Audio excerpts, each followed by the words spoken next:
Hello and welcome back to the TK Smart Hub, dear students. I hope कि everything will be okay and nice.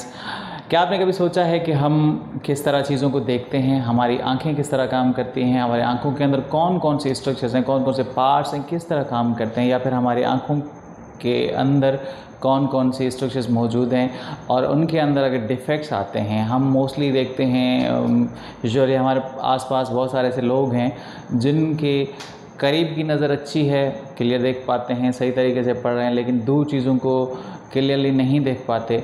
और बहुत सारे ऐसे लोग हैं जो दूर वाली चीज़ों को क्लियर देख पाते हैं लेकिन करीब पढ़ने में उन्हें दिक्कत होती है, मुश्किलात होती है। तो इस तरह के प्रॉब्लम्स क्यों आते हैं? और आपने कभी ये भी सोचा होगा कि अगर हम अंधेरे में बैठे हुए हैं और अचानक से लाइट आ जाए तो फिर हमें अपनी आंखें बंद क्यों करनी पड़ती हैं, उनमें दर्द थोड़ा सा हमें जो महसूस होता है वो क्यों होता है? या फिर अगर अचानक से लाइट चली जाए और फिर बहुत देर के बाद हमें चीज़ें क्लियर दिखाई देती हैं, आहिस्ता आहिस्ता वो चीज़ें जो है वो क्लियर होना शुरू हो जाती हैं और देर से दिखाई देती हैं, तो ऐसा क्यों होता है? इन सब सवालों का जवाब आज के वीडियो में समझेंगे, समझने की कोशिश करेंगे।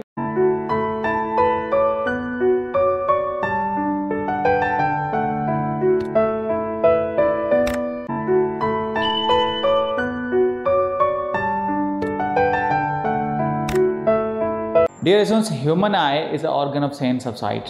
हमारी बॉडी के अंदर जो 5 सेंसेस उनमें सबसे पहला सेंस ऑफ ऑर्गन जो हम पढ़ते हैं वो ह्यूमन आई है। ह्यूमन आई हमारी बॉडी का सेंस ऑफ साइट या फिर देखने का ऑर्गन है, देखने का सेंस है जो हमें देखने में हेल्प करता है।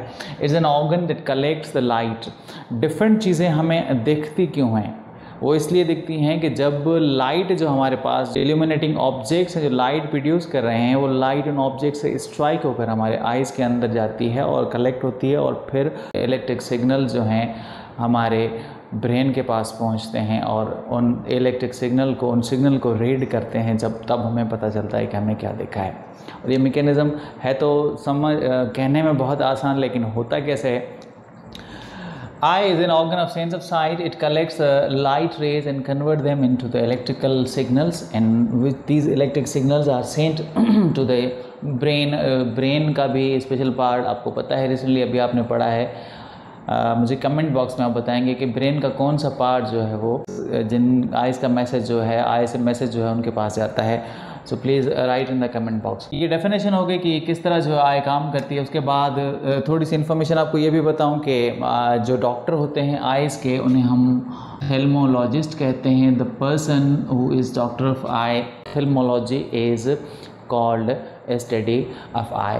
नॉर्मल ह्यूमन बीइंग के आई का वेट जो होता है वो अप्रॉक्सीमेटली 22 से 25 ग्राम की ह्यूमन आई होती है। और इसका अगर हम डायमीटर की बात करें, डायमीटर ह्यूमन आई का एक बॉल जो है उसके अंदर डायमीटर की बात करें तो वो है अप्रॉक्सीमेटली 2.5 सेंटीमीटर या फिर जो है 25 mm ह्यूमन आई का डायमीटर होता है। आई होप कि ये पॉइंट्स आपको एमसीक्यूज़ में ज़रूर काम आएंगी। ह्यूमन आई की स्ट्रक्चर की बात करते हैं तो ह्यूमन आई की स्ट्रक्चर में इसके 3 लेयर्स हैं। How many layers of eye are there are 3 layers of eye. सबसे बाहर वाला जो लेयर होता है, आम फ्रंट जो व्यू आँख का आपको इस तरह दिखता है, लेकिन अगर उसके साइड वाइज व्यू हम देखेंगे तो ह्यूमन आई के बाहर और अंदर देयर आर 3 लेयर्स। 3 लेयर्स मौजूद हैं। उन 3 लेयर में सबसे बाहर वाला जो लेयर होता है उसे हम स्क्लेरा कहते हैं। स्क्लेरा या फिर स्क्लेरोटिक लेयर जो है वो ह्यूमन आई का सबसे बाहर वाला लेयर है। ह्यूमन आई का एक बॉल है और उसके बाहर जो सबसे पहला लेयर मौजूद है उसे हम स्क्लेरा कहते हैं।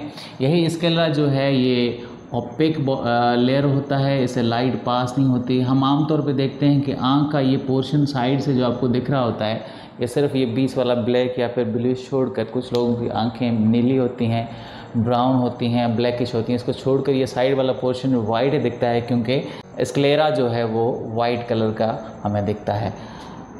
स्क्लेरा जो है आई बॉल को मुकम्मल सराउंड करता है और ये आई बॉल को एक फिक्स शेप जो है, स्क्लेरा जो है आई के बॉल को एक फिक्स शेप देता है। फिक्स शेप क्यों देता है? क्योंकि इसके अंदर स्पेशल काइंड ऑफ प्रोटीन इसके सेल्स के अंदर मौजूद हैं जो कि इसको एक फ़िक्स शेप मेंटेन करने में हेल्प करते हैं। स्क्लेरा आउटर मोस्ट लेयर है। उस स्क्लेरा जो जब फ्रंट साइड पे पहुंच जाता है ना, जैसे इंसान की आंख जो है इस तरह यूँ समझ लें तो पूरा सराउंड किया हुआ है, लेकिन जब सामने से पहुंचता है इस तरह आगे से, तो ये बिल्कुल एक और थोड़ा सा बाहर ब्लज होकर, थोड़ा सा बाहर निकल कर बिल्कुल ट्रांसपेरेंट बन जाता है। इसे हम कहते हैं, यहाँ पे जब आता है तो इसे हम कहते हैं कॉर्निया। यानी कॉर्निया भी जो स्क्लेरा का ही पार्ट है, तो cornea in other front layer of eye. और ये कॉर्निया जो है बिल्कुल ट्रांसपेरेंट है, बिल्कुल ट्रांसपेरेंट है, शफाफ है, जिससे लाइट जो है वो पास होती है, सामने से लाइट पास होकर अंदर जाती है। इस स्क्लेरा के इस कॉर्निया के पीछे, यानी कॉर्निया को हम डिफाइन इस तरह करेंगे कि cornea is a front most transparent layer of I which allows the light to pass through. Light enters into the eye through the transparent layer called cornea. इस कॉर्निया के पीछे आपको ये जो ब्लैक पूरी राउंड बॉडी दिख रही है, ये असल में आयरस होते हैं, ये टिश्यूज़ होते हैं जिन्हें हम आयरस कहते हैं। ये आयरस के टिश्यूज़ हैं जो कि इस कॉर्निया के बिल्कुल पीछे मौजूद हैं। ये आयरस जो है, इस आयरस के अंदर पिगमेंटेड मस्कुलर सेल्स होते हैं। ये पिगमेंटेड मस्कुलर सेल्स जो होते हैं, इनके अंदर कलर्स होते हैं। इनकी वजह से हमें आँखें डिफरेंट कलर्स की दिखाई देती हैं। कुछ लोगों की आईज जो हैं ब्लैक होती हैं, पूरी तौर पे आँख के अंदर जो बॉल मौजूद है वो पूरा ब्लैक दिखता है। कुछ लोगों की आईज़ ब्लूइश होती हैं, कुछ जो है ब्राउनिश आईज़ होती हैं, क्योंकि आयरस का जो भी कलर होगा, क्योंकि पिगमेंटेड सेल्स हैं, जो इनका कलर होगा वही हमारा आई का कलर होता है। इसके अंदर बिल्कुल यहाँ पे आपको एक छोटा सा होल दिखाई देता है। इस होल को हम प्यूपिल कहते हैं। इस hole, small aperture is called pupil. ठीक है, ये प्यूपिल जो है छोटा सा एक सुराख है, इसका बहुत बड़ा फंक्शन है। इसके फंक्शन को आगे चल के डिस्क्राइब करते हैं। उसके बाद आते हैं, स्क्लेरा के बाद जो दूसरा लेयर है आई का, जिसे हम कहते हैं, ये जो आपको दिख रहा है ब्लू कलर में, इसे हम कोरॉइड लेयर कहते हैं। This is the second layer of eye. ये इनरिच होता है, इसके अंदर बहुत सारी ब्लड कैपिलरीज होती हैं जिनके अंदर ब्लड फ्लो कर रहा होता है। ब्लड वेसल होती हैं जिनके अंदर ब्लड फ्लो कर रहा होता है, और इसका फंक्शन समझ गए होंगे आप, क्योंकि इसके अंदर ब्लड वेसल्स हैं। तो आँख के बॉल को न्यूट्रिशन प्रोवाइड करना, खाना प्रोवाइड करना, ब्लड कैरी करके न्यूट्रिशन यहाँ पे आता है और ये प्रोवाइड करता है। ये कोरॉइड लेयर जो है बिल्कुल यहाँ से घूम के आता है, स्क्लेरा के अंदर होता है, लेकिन यहाँ पे पहुँच के बिल्कुल ये एक ट्रायंगुलर स्ट्रक्चर बना देता है। इस ट्रायंगुलर स्ट्रक्चर को हम कहते हैं सीलियरी बॉडी। ये सीलियरी बॉडी है, और इस सीलियरी बॉडी के ऊपर ये आपको ये जो धागे की तरह कुछ स्ट्रक्चर दिख रहे हैं, इन धागों को हम कहते हैं सस्पेंसरी लिगामेंट। सस्पेंसरी लिगामेंट कहते हैं इन धागों को। ये सस्पेंसरी लिगामेंट जो हैं ये सस्पेंड कर रहे हैं, होल्ड कर रहे हैं किस स्ट्रक्चर को? ये स्ट्रक्चर आपको दिख रही है जिसे हम कहते हैं आँख का लेंस, आई लेंस। ये लेंस जो है इसको ये पकड़ के खड़े हैं, राइट। ये भी लेंस भी फ्लेक्सिबल है, और ये लेंस को फिक्स करके खड़े होते हैं ये सस्पेंसरी लिगामेंट। उसके बाद आँख के अंदर आपको ये तीसरा लेयर दिखेगा, थर्ड लेयर ऑफ आई, जो ये आपको दिख रहा है। This layer is called retina. Retina जो है आँख का तीसरा लेयर है, ठीक है। ये सेंसरी टू लाइट है, और ये लाइट को कैप्चर करता है। So there are basically 3 layers of eye, outermost sclera, the second one choroid, and third one retina। Structure के बाद अब चूँकि आपके पास स्ट्रक्चर क्लियर हो चुकी है, स्ट्रक्चर के अंदर आपको कुछ और चीज़ें दिख रही हैं, जैसे ये जो है रेटिना का जो लेयर आपको दिख रहा था, ये रेटिना का लेयर जो आपको दिखा था, इसके बिल्कुल यहाँ से एक धागा निकला होता है। इस धागे को हम कहते हैं ऑप्टिक नर्व। ये ऑप्टिक नर्व जो है यहाँ से जो सिग्नल लेकर जाती है, यहाँ से मैसेज ट्रांसफ़र होता है। इस रेटिना के अंदर कुछ स्ट्रक्चर की बात करें तो इसके अंदर 2 तरह के आपको सेल दिखते हैं। एक तरह के सेल जो होते हैं उन्हें हम रोड्स कहते हैं, और दूसरे तरह के सेल जो होते हैं उन्हें हम कोन्स कहते हैं। ये रेटिना के सेल्स।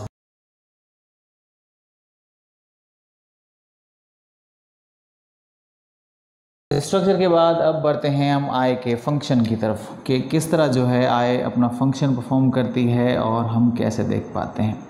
डियर स्टूडेंट्स, जैसे ही लाइट डिफरेंट ऑब्जेक्ट्स को स्ट्राइक करने के बाद हमारे इस कॉर्निया से पास आउट होती है, ठीक है, तो लाइट जो है इस नैरो होल से गुजरती है जिसे आपने प्यूपिल कहा था। प्यूपिल जो है लाइट को अलाउ करता है अंदर, और फिर ये लेंस जो है लाइट को फोकस करता है। जैसे ही लाइट को ये फोकस करता है तो लाइट के रेज जो हैं कलेक्ट होकर इसका जो फोकस बनता है या फोकल लेंथ जो बनती है वो रेटिना के ऊपर बनती है। रेटिना सेंसरी टू लाइट है। रेटिना के ऊपर जैसे ही लाइट पड़ती है तो यहाँ से मौजूद रोड्स एंड कोन जो हैं उनको रीड करते हैं और उसको कन्वर्ट करते हैं इनटू द इलेक्ट्रिकल सिग्नल, और फिर यहाँ से ऑप्टिक नर्व मैसेज लेकर जाती है।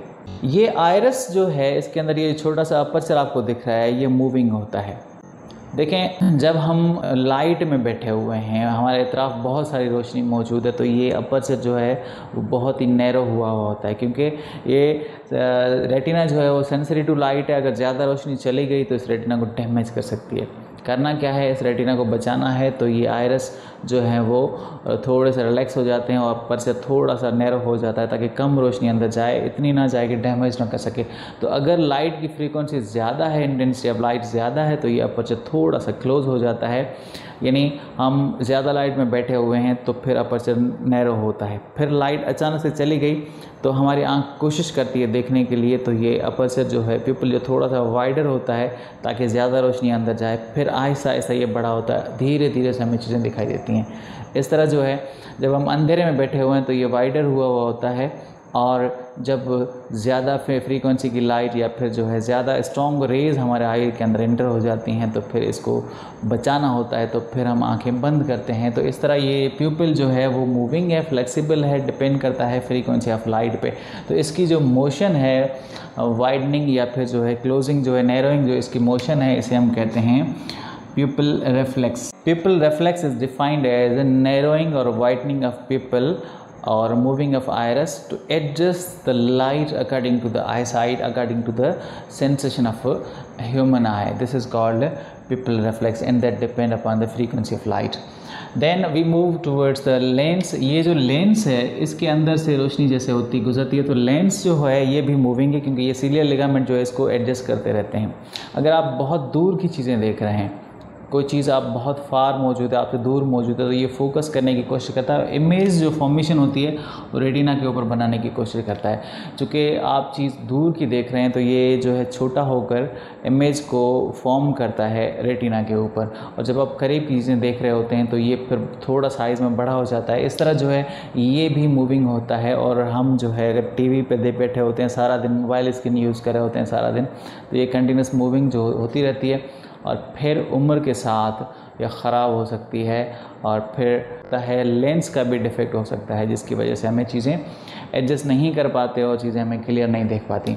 अब इमेज फॉर्मेशन जो होना है वो यहाँ पे होना है, और ये लेंस की जो एडजस्टमेंट होती है इसे हम अकोमोडेशन कहते हैं। Accommodation is defined as adjustment of lens according to the distance what you are watching. जो भी आप देख रहे हैं उसका डिस्टेंस है, उस हिसाब से एडजस्टमेंट हो रही है लेंस की, जिसे आप कहते हैं अकोमोडेशन। उसके बाद हमारे पास दो प्रॉब्लम और होते हैं। मैं उम्मीद करता हूं कि आपको ये समझ आ गया होगा कि फंक्शन हमारे आई का किस तरह होता है, कि लाइट जो है वो कॉर्निया से पास होती है और प्यूपिल से पास होकर, लेंस से पास होकर फोकस जो होता है, फोकल लेंथ जो होती है, इमेज फॉर्मेशन जो होती है वो रेटिना के ऊपर पड़ती है। जैसे ही लाइट पड़ती है तो यहाँ से इमेज फॉर्म होता है। रोड्स एंड कोन जो होते हैं, रोड्स जो होते हैं, ये पॉइंट मैं भूल गया बताना कि रोड जो होते हैं वो लाइट को आइडेंटिफाई करते हैं और कोन जो है वो कलर को आइडेंटिफाई करते हैं। रात को अंधेरे में आपको चीज़ें क्लियर नहीं दिख पाती क्योंकि रात के वक्त ये कोन्स काम नहीं कर रहे होते, सिर्फ रोड्स लाइट को रिसीव कर रहे होते हैं। इसी वजह से रात को चीज़ें हमें ब्लैक एंड वाइट दिखती हैं, लेकिन दिन के वक्त जो है हम चीज़ें क्लियर देख पाते हैं क्योंकि कोन जो है वो कलर्स को भी, उनके सिग्नल को भी रिसीव कर रहे हैं। तो इस तरह जो है हमारी आँख काम करती है, और यहाँ पे जब इमेज बनता है, यहाँ पे जब लाइट गिरती है, यहाँ पे जब इमेज यहाँ से बनता है तो फिर सिग्नल जाता है ऑक्सीपिटल लोब के पास। कमेंट में आपने लिख दिया होगा, उम्मीद करता हूँ मैं। अब यहाँ पे दो कंडीशन है हमारे पास। एक है हमारे पास short sightedness.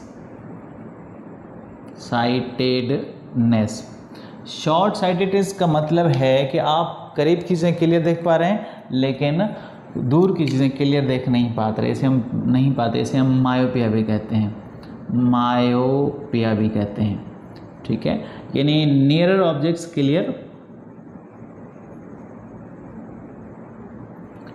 Far objects blurred, धुंधले आपको दिखाई देते हैं।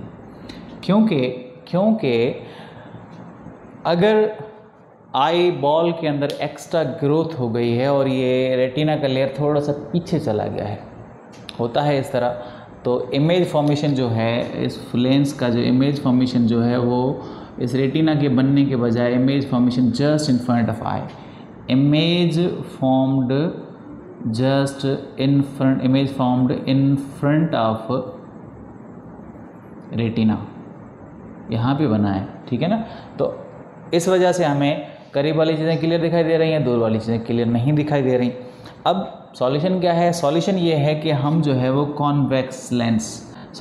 कॉनकेव लेंस यूज़ करेंगे, इस तरह जो बीच में से पतला हो और साइड में मोटा लेंस जो है वो यूज़ करेंगे। डॉक्टर हमें ये देते हैं, इस तरह का लेंस जो हमें प्रिस्क्राइब करते हैं, लेंस यूज़ करते हैं हम, ताकि यहाँ से जो है ऑब्जेक्ट थोड़ा पीछे के लाइट जो है वो रेस थोड़ा वाइडर हो जाए, ऑब्जेक्ट यहाँ पे इमेज फॉर्मेशन हो और आप चीज़ों को क्लियर देख पाएँ। नंबर इसका क्या होगा ये आपको डॉक्टर बताएगा।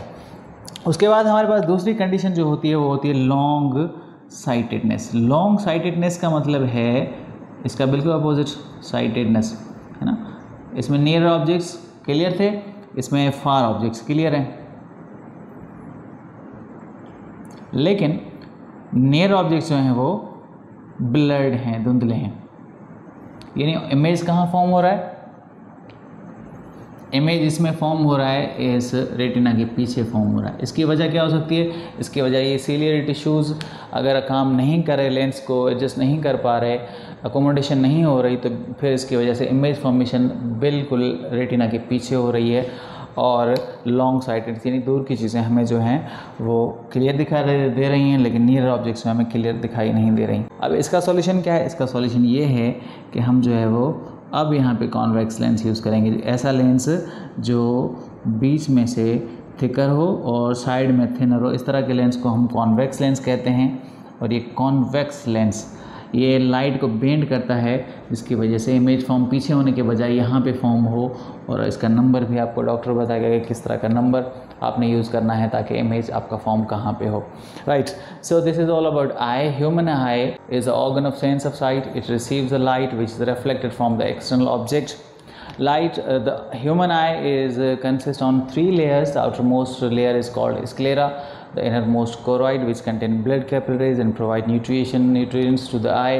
The innermost layer of eye, retina, which is sensory to the light. It collects the light which is entering into the eye.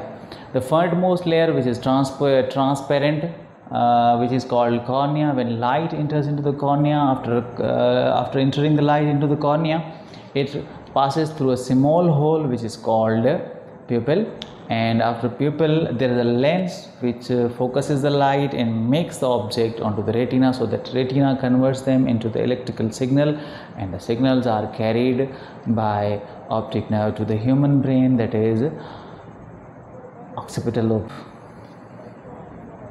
दो और पॉइंट रह गए, वो ये थी कि ह्यूमन का जो आंख का जो बॉल है यहाँ पे पूरा एक फ्लूइड से भरा हुआ है, पानी से भरा हुआ है, लेकिन वो पानी जो है वो बहुत ही गाढ़ा है, डेंस है। उस पानी को हम कहते हैं विट्रस ह्यूमर, क्योंकि आँख का जो बॉल है वो अंदर से पानी का प्रेशर बना हुआ होता है, पिच के नाक का बॉल, तो यहाँ पे विट्रस ह्यूमर भरा होता है। और इस कॉर्निया और इस आइरस के बीच में यहाँ पे भी एक फ्लूइड भरा होता है जिसे हम कहते हैं एक्वस ह्यूमर। ये भी जो है इसका फंक्शन प्राइमरी ये है कि ये लाइट की स्ट्रॉन्ग रेज जो है जैसे यहाँ से अंदर इंटर होती हैं तो उनकी इंटेंसिटी को थोड़ा सा कम करना। तस्वीर को पूरा बिगाड़ दिया मैंने। उम्मीद करता हूँ टॉपिक आपको समझ आ चुका होगा। कोई क्वारी, कोई question, you can ask in the comment box. So if you are new on the channel, please do subscribe my channel and like the video. फिर मिलेंगे नेक्स्ट टॉपिक में। Till then, bye bye.